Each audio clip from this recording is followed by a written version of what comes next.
नमस्कार। आज हम बात करने वाले हैं लीनियर अलजेब्रा की एक बहुत ही ज़रूरी कॉन्सेप्ट के बारे में, 3x3 डिटर्मिनेंट। अब ये सुनने में थोड़ा मुश्किल लग सकता है ना? पर चिंता मत कीजिए, हम इसे एक बहुत ही आसान रेसिपी की तरह समझेंगे, जिसमें बस कुछ सिंपल से स्टेप्स हैं। तो ये रहा हमारा चैलेंज। स्क्रीन पर जो ये 3x3 मैट्रिक्स दिख रहा है, हमें इसका डिटर्मिनेंट पता करना है। तो अगले कुछ मिनटों में हम मिलकर इसे ही सॉल्व करने वाले हैं। तो ये रहा हमारा रोड मैप। सबसे पहले हम चैलेंज को समझेंगे, फिर हम अपनी दो खास सामग्री यानी माइनर और कोफैक्टर के बारे में जानेंगे। इसके बाद हम अपनी रेसिपी को इस्तेमाल करेंगे और आखिर में सब कुछ जल्दी से रीकैप कर लेंगे, सीधा और सिंपल। अच्छा, तो सबसे पहले बात करते हैं कि ये चैलेंज क्यों है। देखिए, 2x2 मैट्रिक्स का डिटर्मिनेंट निकालना तो बहुत आसान होता है ना? बस क्रॉस मल्टीप्लाई किया और घटा दिया। लेकिन जैसे ही मैट्रिक्स 3x3 या उससे बड़ा होता है, हमें एक कह सकते हैं कि ज्यादा सिस्टमैटिक अप्रोच की जरूरत पड़ती है। और यहीं पर हमारी रेसिपी के दो हीरो आते हैं, माइनर्स और कोफैक्टर्स। सच कहूं तो एक बार ये दोनों समझ आ गए तो समझिए आधा काम तो वहीं हो गया, बाकी सब एकदम मक्खन जैसा है। ठीक है, तो चलिए शुरू करते हैं अपनी पहली सामग्री के साथ, जो है माइनर।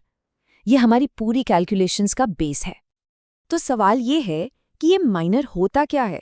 असल में ये बहुत ही सीधा सा कॉन्सेप्ट है। आप मैट्रिक्स का कोई भी एक एलिमेंट चुन लीजिए, अब बस उसकी रो और उसके कॉलम को मेंटली डिलीट कर दीजिए। जो 2x2 मैट्रिक्स बच गया, उसका डिटर्मिनेंट ही उस एलिमेंट का माइनर है, बस इतना ही।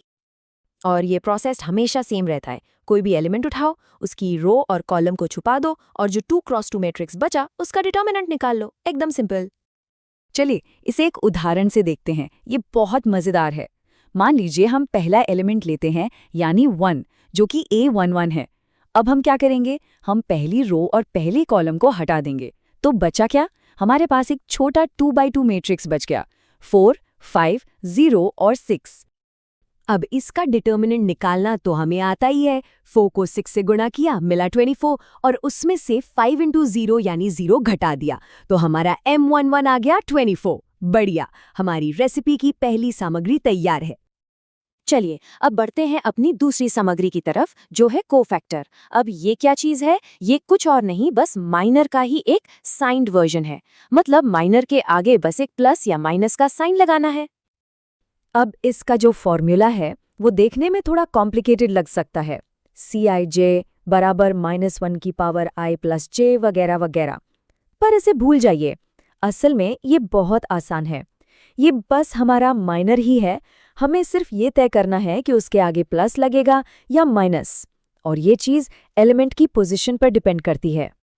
और ये साइन कैसे तय होता है, इस चेकरबोर्ड पैटर्न से। ये कितना आसान है, बस प्लस से शुरू करें और फिर ऑल्टरनेट करते जाएं, plus minus plus minus plus minus वगैरह। फॉर्मूले से तो ये पैटर्न याद रखना कहीं ज़्यादा आसान है ना? तो चलिए अपने पहले एलिमेंट A11 पर वापस आते हैं। इसकी पोजीशन क्या है, पहली रो पहला कॉलम। हमारे पैटर्न में उस जगह पर क्या है, प्लस। तो इसका मतलब इसका कोफैक्टर C11 इसके माइनर M11 के ही बराबर होगा, यानी 24।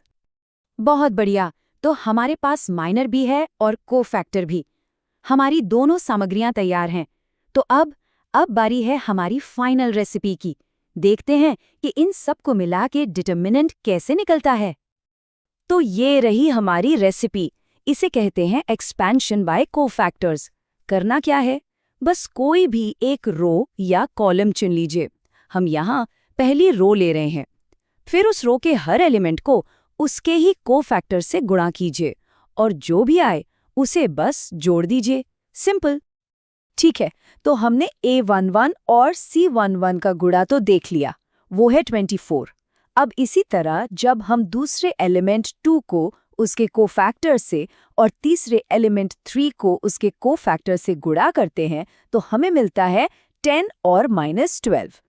तो अब बस इन तीनों टुकड़ों को एक साथ जोड़ना है।